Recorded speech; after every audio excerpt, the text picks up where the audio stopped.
this was, as a refurb, should have taken how many months? Like, it would have been in and out of the deal in 6 months. And how long is it now? 18 months. It's tripled. I had really competent developers that own loft companies that do 80 to 90 lofts a year saying, Devinder, this is why I don't work in London.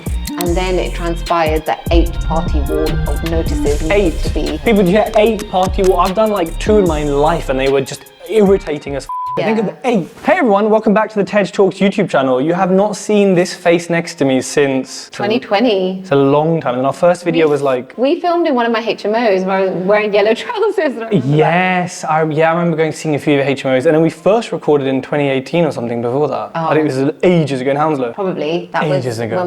when I first did the podcast with you in October 2018. And since then you have disappeared and been traveling and living your best life and, you know, doing all the fun stuff that influencers / property developers, retirees, OAPs kind of do. Thank you for that. Any more? You're welcome. No, that's my intro done. So this is SpotTheDave, if you don't know. And we're here in your flat in Muswell Hill. Yeah. Nice little part of London. On a very sunny day, very surprising. Yeah. And we are here to kind of talk about this deal because for the past year or so, I feel like this deal has kind of just been in the ether. And like, I've seen your updates on it, we've spoken about it, and it's kind of taken way longer than you expected. 100%. Cost more than you expected? Yeah, for sure. The holding costs, interest, and the mortgage also increasing because I'm on a variable rate. So. Ouch.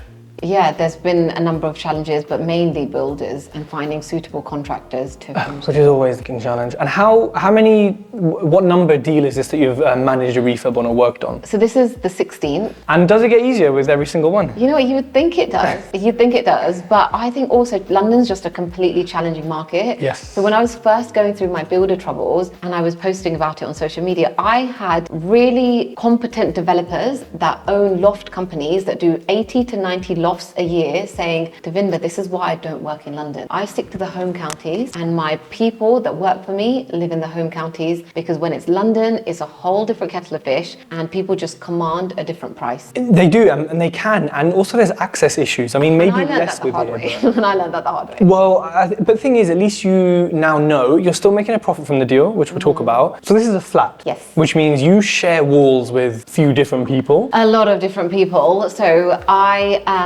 originally I had a structural engineer and architect produce the drawings of what I wanted to do. I bought it as a 1-bed in auction to convert it into a 2-bed, a flat 2 doors down, had done the exact same, has the same footprint as mine, just rotated the other side. And so just copy pasting, that's all I wanted to do, copy paste, right? Structural engineer produces the structural calculations. And then when the builder came in and he takes the property back to brick, we realized that the internal walls, so like the walls that you see behind me and stuff, were not made out of brick, which was the original assumption by the structural engineer. They were made, the internal was wooden, like plinths. I mean, sorry, but you're a structural engineer. You should be able to know the fucking difference. Yes, like that's learnings for me. Next time I think I would be like, open up the walls, bring a tool, and I want you to open up the walls. Or even just fucking make a little hole like the size of an inch and look. Yeah. They make a different sound, brick and timber as well, so I'm a bit, It's just, you know what, it was just really, really strange. And so that meant changing the structural work. It meant having a monster steel beam from one party wall to the other. The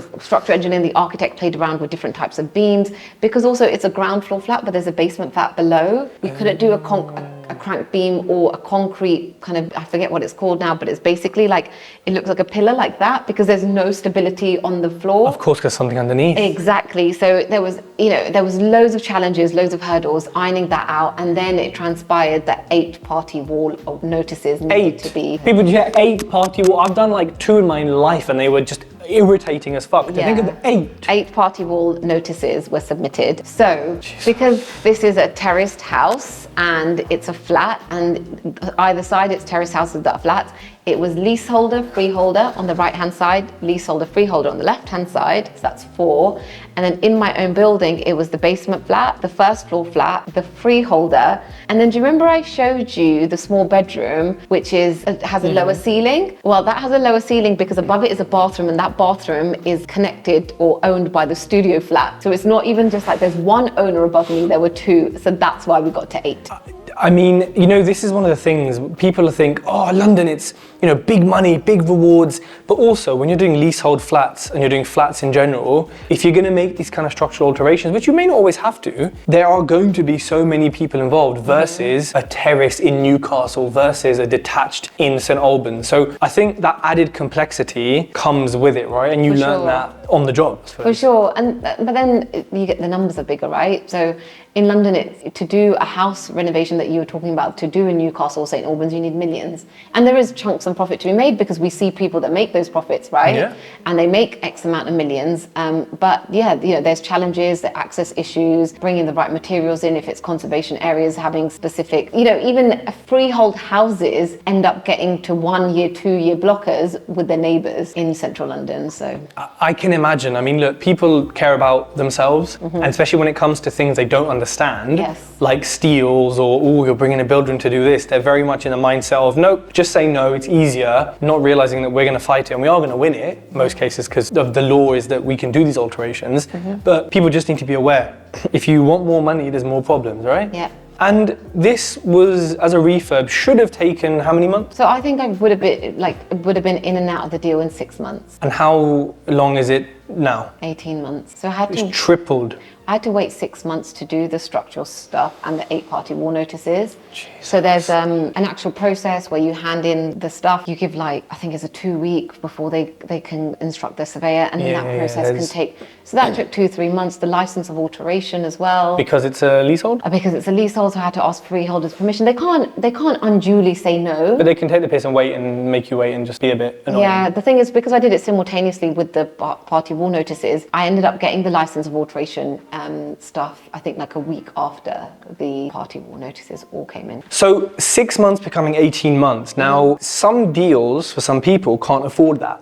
I've personally done deals where if it was 18 months, I'd be limping. Yeah, I'd be limping out of that deal. How has it worked for you and what are the cost implications of that tripling in time? Well, it meant that my profit is halved. Okay. So I projected a comfortable 6 figures. I was projecting to make a profit of 90 to 115,000. Nice, healthy. But it's meant that my profit is now 50. And yeah, every month that I own it still, there's an offer accepted and the woman's keen to get in. So hopefully it should just be another 4 weeks. But it does mean, my as of now it's 50, but it'll keep deteriorating. So, given the implications on cost, there's also implications on you mentally because the energy, the headspace. I spent so many hours just coming up here. There was a point where, so my first contractor just started, he underquoted. He underquoted because I went and I got 5 other quotes when he started adding £17,000 worth of variation costs. And then when he added those variation costs, obviously I'm thinking, well, is this fair? Is this right? So I went and got 5 other quotes from other builders, my rule of 5. I always get 5 quotes. And he was still cheaper. So I was like, well, the better the devil, Yeah. But then I lost the trust in him for 2 things. One, the building control inspector queried the pad stones and they should have been really simple. They should have the pad stones for the steel beams, and then we had to halt works, go back to my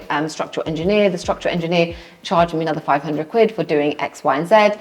And so that meant just time. And in that time, I had suggested, there was obviously sometimes you have variation which you don't have in the contract. So for example, I found a guy that could do underfloor heating for a really good price, but I asked my builder to quote and he said, it'll be 1,200 or 1,800 just for the hallway and the bathroom. I got the whole flat done for 2,400, including the thermostats and the manifold and everything. The thing that I paid on top of that was the latex, which was 800 quid, and I've decided to go for a premium product, right? You can just do a cheapy job. And it looks so nice without radiators, by the way. Radiators in here would take away from the skirting, and it just looks so good without it, because you're like, Yeah. It's a cool thing. And there's 4 different zones as well. There's a thermostat behind your head there, Ted. So yeah, so 2,400 for the entire flat. It's about 70 square meters. So I got a really, really good price. And he just was quoting me 1,800 and then 1,200 to fit plywood behind the plasterboard where the kitchen is going to go. And I thought that was standard. We didn't define in the contract every screw, every